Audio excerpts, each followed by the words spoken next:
So if that happens again and I just keep going, somebody texted me. Sean had texted me and I caught. That's when I caught it. So, all right, let's go back and just cover just a couple things here about substance abuse. Um, Again, the individuals, if they're addicted to something prior to getting old, guess what? More than likely, they may go back. As we see with the baby boomer generation, they came up in the 60s, better living through pharmaceuticals or something. So the individuals may have a vice, whether it be alcohol, whether it be opioids or whatever. Alcohol being the largest. But again, as an individual gets older, they become even more lonely potentially. They may lose their employment, or they get over 65, they're forced to retire, or they lose a spouse or their partner. Um, their substance abuse may increase. They become malnourished. I know with the elderly, one of the hardest things is trying to learn how to cook for a single person. They may not have an appetite because they're drunk all the time or something like that. Or they end up having to move from a house to an apartment. These individuals may also be, practicing polypharmacy, taking multiple drugs for the same reason or whatnot. So this can all add up onto the substance abuse moniker. Whether whatever their drug of choice is. And we talked about polypharmacy, going to see multiple physicians for the multiple treatments of the same thing, may end up with different dosages of the same drug if there's no one there to help them or anything else like that. The one thing that we do have to worry about are drug-to-drug interactions. Don't forget about over-the-counter medications. The amount of alcohol that is in a NyQuil is amazing. If none of you have ever taken NyQuil, it's one of those things where you take it on a Friday night when you got nothing else to do for the rest of the weekend, because it will knock you out, just like taking a hot toddy. Those chemical manipulations between the tea and the whiskey and stuff like that, especially on the elderly, may be intensified. So please be mindful. Also, don't forget about herbs and essential oils. And while we may laugh and scoff at it, there are a lot of people out there that do practice homeopathic medicine. So please be mindful of that. Some things that we also, again, please remember, these people are going to have decreased vision and hearing. They're going to become naturally drowsiness, sundowners, because they're not falling asleep at night. They're up during the day, 5 o'clock, 4 o'clock, maybe, their normal sleep time. So, ask family members or anything when they normally go to bed or anything else like that. And old people, memory changes and mood changes. Please be mindful of that. Individuals with substance abuse, orthostatic hypotension. Somebody's been laying in bed because they're drunk for 3 days. Them sitting up may lead to some issues. Poor dexterity, neurological issues, or they're not wearing their glasses or something like that. And inert weight loss. Because they're not eating or anything else like that. We've already talked about alcohol abuse. Elderly, high risk of toxicity with that. But again, they may have been drinking their entire life.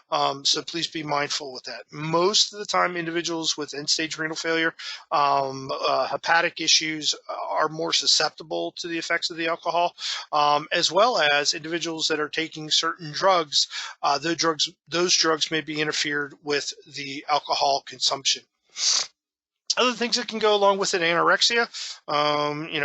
Most individuals, because of Crohn's disease or some type of digestive system pathology, may lead to anorexia, which then can lead to confusion, which then can lead to falling, whether it be from the alcohol or just general neuropathies. We've already talked about insomnia, mood swings, denial. I'm not an alcoholic, and they become hostile for the family or anybody that's claiming that. Nausea, as well as if somebody hasn't had alcohol in a while, they'll become visually anxious. Again, we don't judge our patients. We take care of them the best of our ability. We want to be mindful of alcohol withdrawal, which is a medical emergency.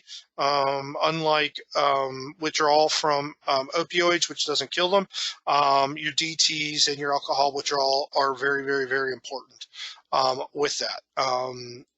Take them to the hospital, get them checked out. A couple other the memes that we talked about, lidocaine toxicity. Some people may take antidysrhythmics via pills and may end up becoming toxic. That was one that I thought was interesting. The other thing, don't forget lidocaine, one of those little black box side things that we talked about lidocaine a little bit a couple months ago was in the presence of seizures. Lidocaine in and of itself, if given above its therapeutic level, can become toxic and can cause seizures. But in individuals in lower dose, near therapeutic levels, lidocaine can limit epileptic seizures by decreasing by increasing the electrical threshold of the brain. Some other ones are MAOs. The Nardil, Paranate, and Marpain. If you happen to see those, please remember those can cause toxicity in certain patients. But when we start looking at those meds, okay, the NPMs, the no popular meds, don't give them barbiturates, TCAs. Watch antihistamine usage, over-the-counter cold meds, because these can't add all to the toxicity of the patient. I just put in here salicylate poisoning. Salicylate poisoning. Typically, it's a toxic issue among children that get into aspirin, but it can cause problems with the elderly as well that take one too many, or potentially, overdosing. A TCA. Issue like that. But the big thing in this is to remember ringing of the ears, salicylate poisonings when it comes to that. All right. We had already talked about previous behavioral psychological issues that go on when we take care of these patients, but we have to be able to assess our patients. Is this a medical issue? Is this a behavioral issue? Is it a medical that's leading to a behavioral, or a behavioral that's leading to a medical? The patient's having chest pain. Yes. Well, why are they having chest pain? Well, their psychological disposition has not allowed them to take their required antidysrhythmics. So now they're throwing VTAC, runs of VTAC, because they haven't been taking their oral medications to do that. So, but we need to realize that, these people have a lot of different things. And even though we're with them for 20, 25, 30 minutes, we have to assess, what's going on the best. The easy things to fix are the things that we can give a med for, or electricity for. Some of these may just be psychological issues that you may just have to talk your way through, take them to the hospital, appropriate receiving facility, to get treatment for their psychological issues, whatever they may be. All right. I talked a little bit about the DSM-5. The DSM-5 stands for the Diagnostic Statistical Manual 5th edition. This is published by the American Psychiatrics Association, and basically this is the be-all, end-all book when it comes to diagnosing psychological issues. If you guys were ever going to get into your BHEs, or if you're in the ER at some point, you go to the behavioral health unit, ask to see or Google DSM-5. It talks about axis, AXIS, and the different axes that must be met, and the criteria to be met of those axes to diagnose somebody with depression, with paranoid schizophrenia, with OBS, with Alzheimer's, with dependent personality disorder, or anything else like that. This is the go-to manual for that. Because again, all of these thoughts that we start moving through, we start asking our patients and start thinking for the differential diagnosis. Is this a psychological issue?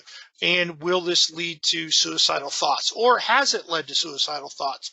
We start the conundrum of what is actually wrong with these patients. Is it, again, a medical issue leading to a behavioral, or behavioral leading to a medical, as we move our way down? Because all of this stuff over here, especially the fear of death, loss, impending loss, can go a long way. But again, when we look at depression, depression is one of the most overstudied, under explained psychological aspects of the population. Depression is just not feelings of sadness or despair. That's part of it.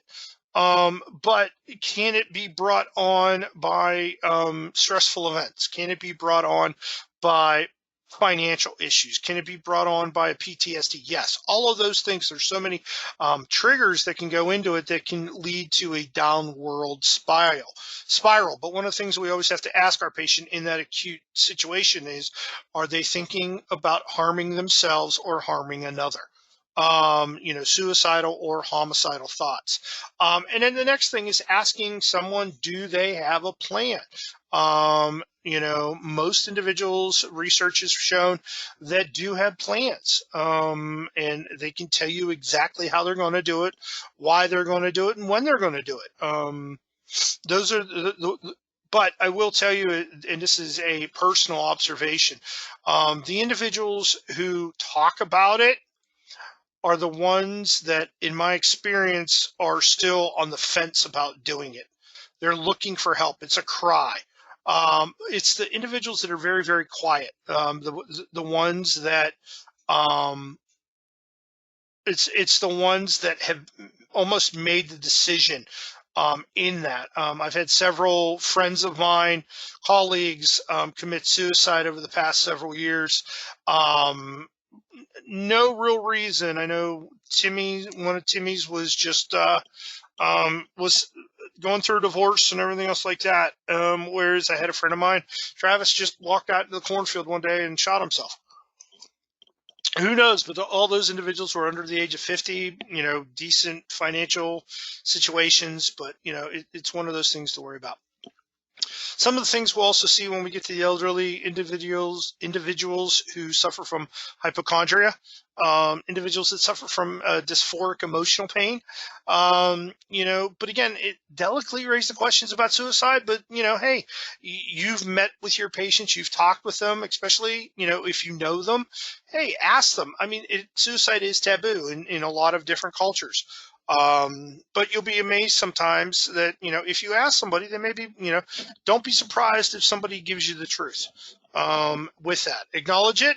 Are you going to kill yourself now? No. Okay, then move on. Seriously depressed, and again, in today's COVID world, on whether or not we can transport somebody, that's a question. But again, they should be transported to a facility, and then whether it's inpatient or outpatient therapies, that can be determined by somebody with an expertise in the mental health area.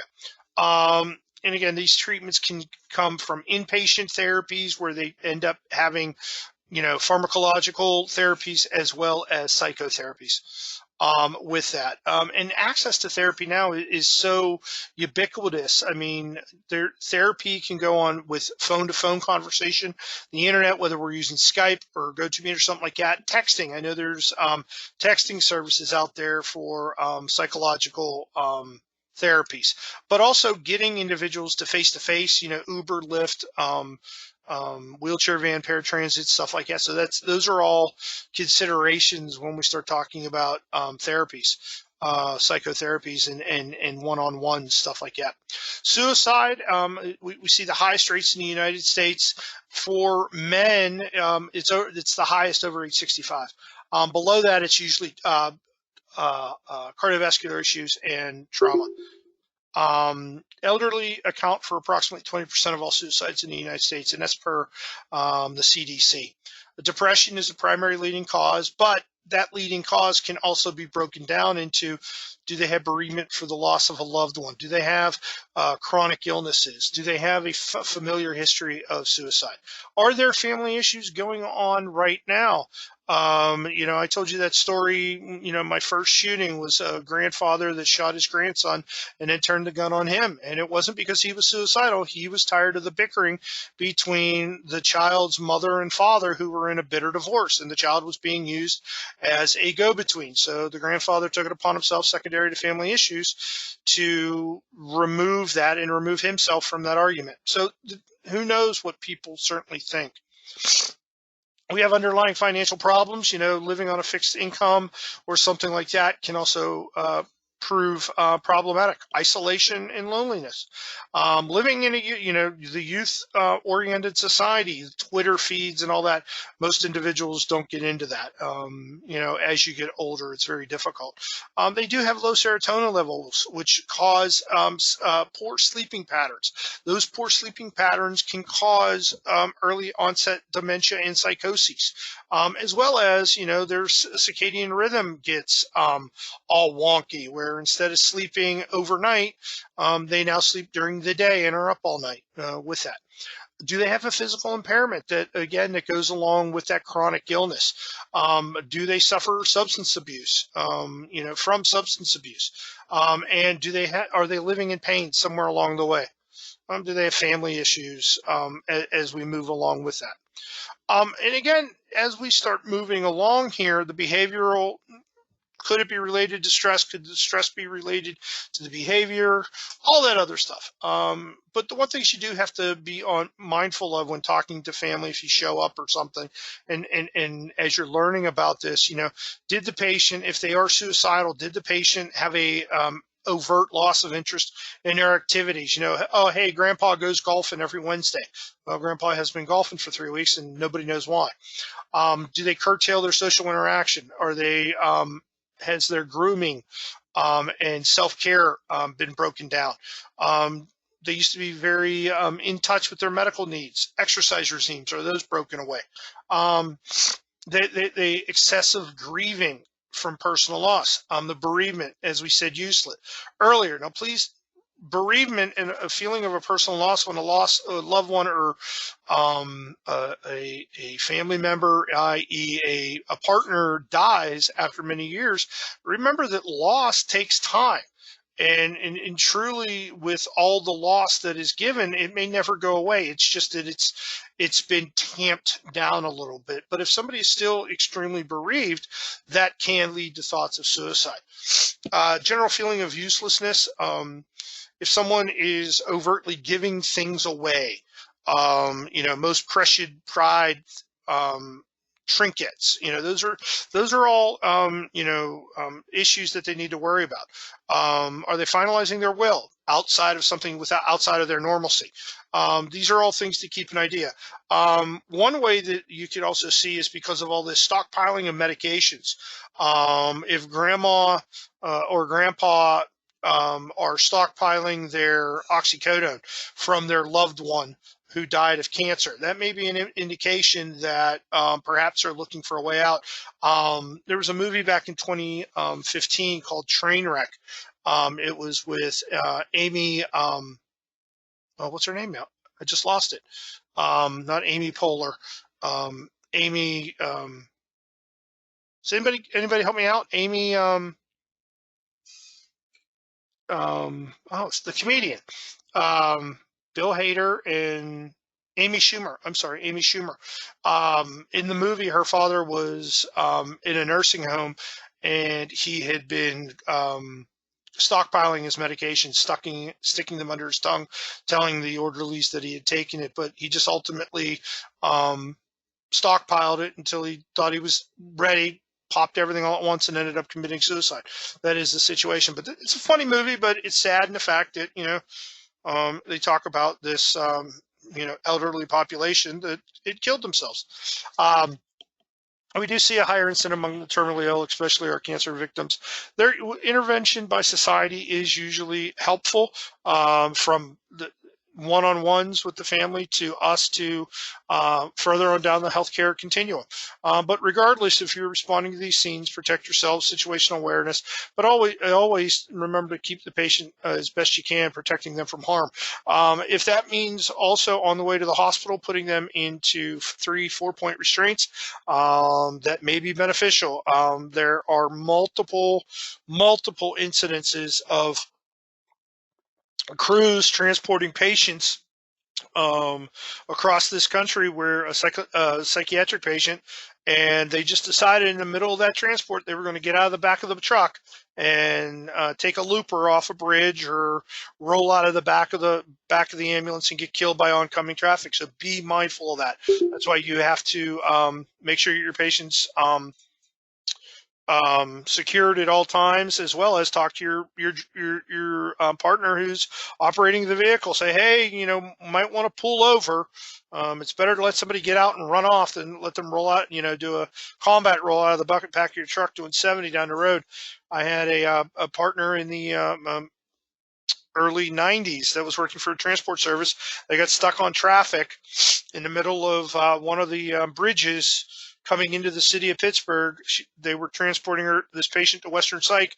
The patient looked at the EMT and looked at her and said, F you, I'm out of here. Got unhooked. She couldn't do anything about it. Got out of the back on the Fort Pitt Bridge and immediately took a header over the bridge into the Monongahela River and died. So please be mindful of that.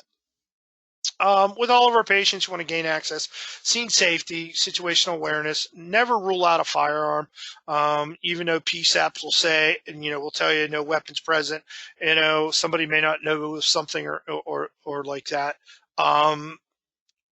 Get law enforcement involved if you need to secure the weapons, or if you need a emergent 302 or something like that. Get the crisis team involved, whatever you do in your local area. Never leave a suicidal patient alone. Always have somebody sitting there with them, talking to them.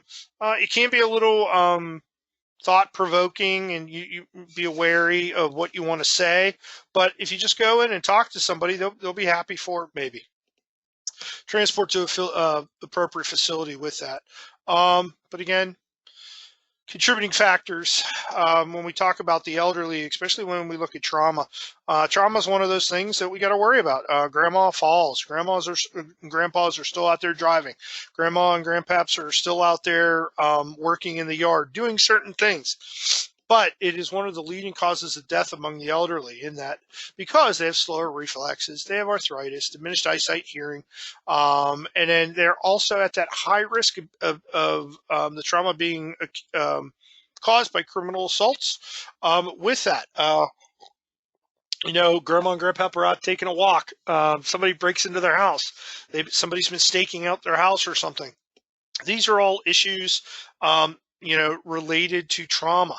Elderly individuals don't have the muscle mass, don't have the skeletal build anymore to be able to take a punch, a baseball bat. Not a lot of people could, but any type of blunt and or penetrating trauma, they just don't have it. And when they are involved in trauma, it takes them forever, if at all, to get better. One of the things that are benefits to trauma patients are the younger the trauma patient, the better the chance for getting better. So for all of these reasons listed here. But again, just like anything else, you do a DCAT BTLS trauma assessment all the way down.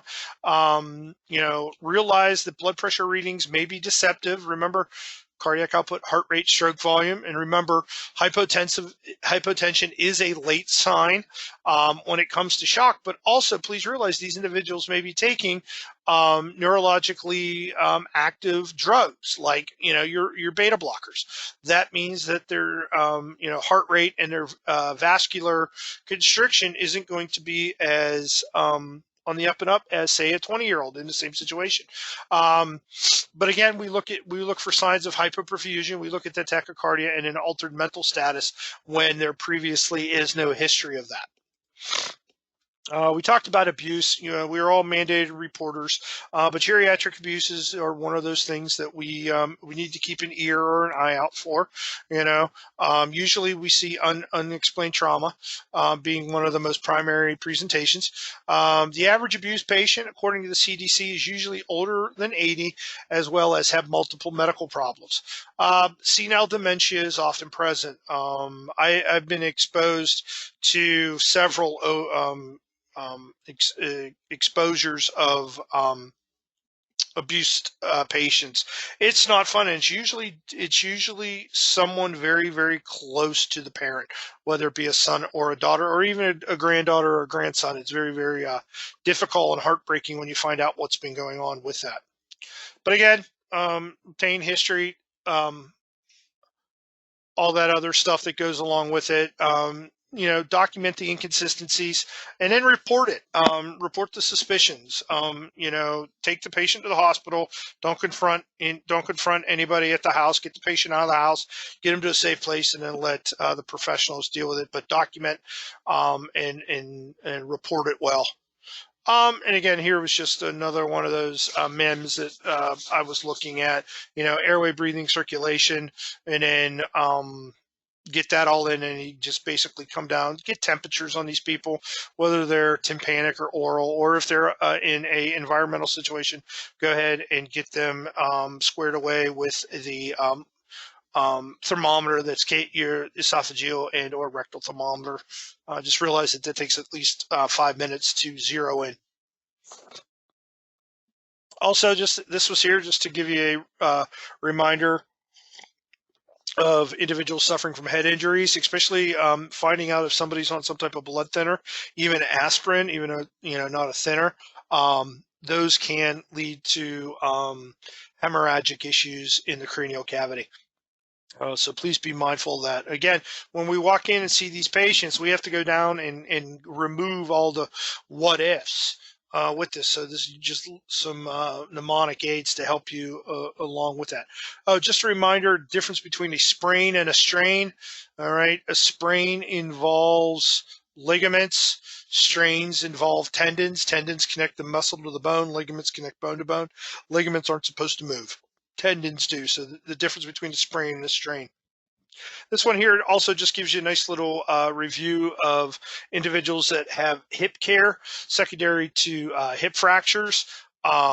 Again, what we see in at the beginning of this lecture last week, we talked about with hip fractures or femoral fractures, we end up seeing individuals, their mortality increases by up to 56% post hip or something like that. So it's something to be mindful of when we start taking patients out post hips or bringing them in with a post hip or something like that. Just something to keep in the back of your mind. Some other trauma that we'll see, burns. With these patients, remember with burns, we've got the superficial, the partial thickness, and the full thickness, also known as a first degree, second degree, third degree, and then fourth, fifth, sixth, depending on which book you read. But the bigger the number, the deeper it goes up into the bone. Superficial, these are the ones, remember, these are just our sunburns, really quick, really easy. These typically cool, tepid water. Because we don't want to put them under cold water because these individuals already have decreased dermal tissue, and with that can lead to hypothermia. When we start getting into these partial thicknesses, second degree partial, second degree fulls, that's when we start breaking through the dermal tissue, and we start getting into a little bit of that adipose tissue. Very, very painful, as well as we lose our ability to thermoregulate, as well as the skin is now open, which opens up to sepsis. And then we get to this full thickness, the charring. And again, I hate the way they say this. No pain. There's no pain in the center because all of your nerves are burned away. But what about that gradient coming up to that partial thickness? That's extremely painful. So dehydration, all that other stuff that goes along with. But again, the elderly are even more susceptible, especially when it comes to contact burns from cooking and or radiant heating or something like that. We always worry about with these patients. We got to treat the trauma injuries along with the cardiovascular, and worry about any other chronic injuries as well. Please remember, we start dumping a lot of fluid into these patients. We end up can exacerbate any type of CHF or anything else like that, as well as because these patients may have had MIs previously, which lost stroke volume secondary to left ventricular issues. Dumping a whole bunch of fluid into them may become problematic. I know was it Sean and Mort, that one sim that we did where your patient was hypovolemic but also in congestive heart failure, so you end up doing the dance between fluid dopamine, something like that, and we try to get all that stuff up. And again, putting these patients in a Trendelenburg, i.e. a supine position, can lead to problems because of the vasculature and flooding of the lungs with excess fluid. So just be careful with that. Respiratory, always check for dentures in patients. One, they don't, if somebody has dentures and they don't have them, they can't talk right. So you're having a hard time understanding them, as well as if they go unconscious, the dentures may drop into the posterior oral pharynx, which may lead you to have an airway issue. But it also becomes airway issue problematic if you have to put a patient on CPAP or anything else like that. So be mindful of dentures. Also, chest wall movement, vital capacity is decreased in these patients. Be mindful they may have COPD, may have emphysema. You start over ventilating, putting a lot of PEEP into them, you may end up causing a pneumothorax. Reduced tolerance for all organs for anoxia, meaning they need their oxygen. So a little bit doesn't hurt. Please remember pulse ox capnography on these patients, something to be mindful of. Renal consideration, again, these patients can be thrown into pH imbalance very easily. The easiest way to maintain a good normal pH is ventilation and their respiratory systems. They need a little bit of O2, give them some O2, because all of that stuff, any drugs that we give during this time period, any fluid, is all going to come down and come to a wall. That wall is going to be the pH system, the buffer system, and whether or not we maintain normalcy as best we can. Because if we start causing too many changes, too high or too low, we're going to cause renal changes. And what happens if they only have one lung or something like that, or end up having one kidney? So it becomes problematic with that. And again, we've already talked about this. Taking the patient, putting them on a board is not the best thing anymore. We know that now. Position of comfort, self-stabilization, put a collar on, transport them in. All right. Remember, and again, because of these trauma patients, when Bradburn came in, and, you don't have a trauma patient till you have a naked trauma patient, within reason. Please remember, you start stripping these old people down and they're already too cold or hypothermic. Now, what is normal for you, it's 70 degrees in the back of the truck, is now a 20 to 35 degree temperature gradient, can lead to hypothermia. Ortho injuries, again, ortho injuries fall just like we did with the orthopedic stuff. Anything goes. They could fall, hit a shoulder, break a rib. They could, hip or pelvis, anything else like that, as well as the osteoarthritis, osteoporosis, and everything else like it goes like that. Here you can see just one of the most common. These ones tend to be extremely problematic if we end up getting that separation from the neck and the head. If we end up getting something broken below that lesser trochanter, it gets a lot easier to fix. But if we get something higher or into the ischium of the into the hip, then that becomes problematic.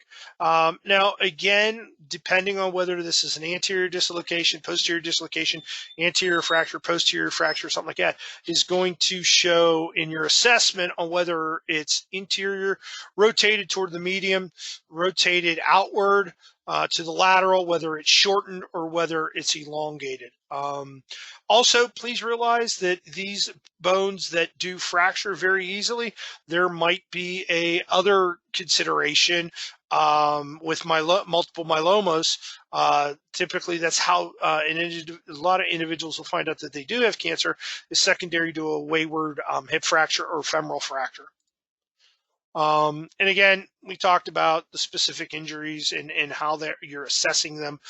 Please realize, again, these individuals, they may not have life alerts. You walk into their house, they've been laying on the floor for a couple days, covered in urine, covered in feces, hypovolemic, secondary to dehydration, or hypothermic. They need lifted up with, this is where your scoop stretcher comes in. Take care of them, put them on a stretcher, and get them out of the wet clothes, everything else like that, as well as look for skin breakdowns on the area where they were laying the most. And then just to reiterate some of the most common areas: hip, pelvis, proximal humerus, distal radius, prox tib, and thoracic and lumbar bodies from compression issues from falling down. Burns, we already talked about those. Please realize that because of the slower reaction time, individuals might end up getting a worse burn that you would actually think of, because of they don't react as well. They don't realize they're burning with that. So again, as individuals become burned deeper, the slower the healing time with that as well. Because of all of this stuff, with the reduced cardiovascular reserve, reduced immune issues, and everything else like that, we're going to see an increased risk of shock, longer hospital stays, and potentially greater loss of life, increase in mortality and morbidity. Regardless, we want to give fluids because we want to prevent renal tubular damage, because we got to keep that fluid in there. But we also want to be judicious in how much fluid we want to get, as we've talked about. We didn't even go into the issues with head injuries with increased intracranial pressure, the triads of looking at that. But the geriatric patient is extremely a lofty treatment when it comes to that. Head spinal injuries, please realize that brain injury may develop over days, all right, weeks. That's why knowing when the last known good time was for a patient is extremely important. Good history, all that stuff that goes along. Please realize that due to the osteoporosis, osteoarthritis, and cervical spine injury is anticipated. That's why everybody's on a collar and everything else like that. And we've already talked about the spondylitis. And again, because an injury to the spine, because everything's breaking down at this age, does make the elderly more susceptible to potential spinal cord injury. But again, when we look at this, spinal motion restriction, whatever, it's going to be up to your local protocols. It's going to be up to your regional physician, as well as you as a clinician, to be able to treat these patients appropriately. The old days of everybody that bumped their head is put on a 6-foot spine board vertical takedown, with 97 straps and just held down, isn't flying anymore. Position of comfort, because again, these individuals don't have the thoracic strength anymore to take breathing as they're laying on top of themselves. So just be mindful. So here we go at the end of this. Provide EMS 21st century means treating elderly population. All right, CP. It's something that's going to be, coming down the road for each and every one of us down the road. Taking care of the elderly, we're going to see 20, 30, 40% increase in our elderly population in the next 10 to 15 years. Knowing what all the drugs do and everything else like that. Taking care of these patients is for the 20, 30, 40 minutes that we see them, it draws on all of your experience for whatever reason that we had. So that's it for this. Anybody have any questions, comments, concerns?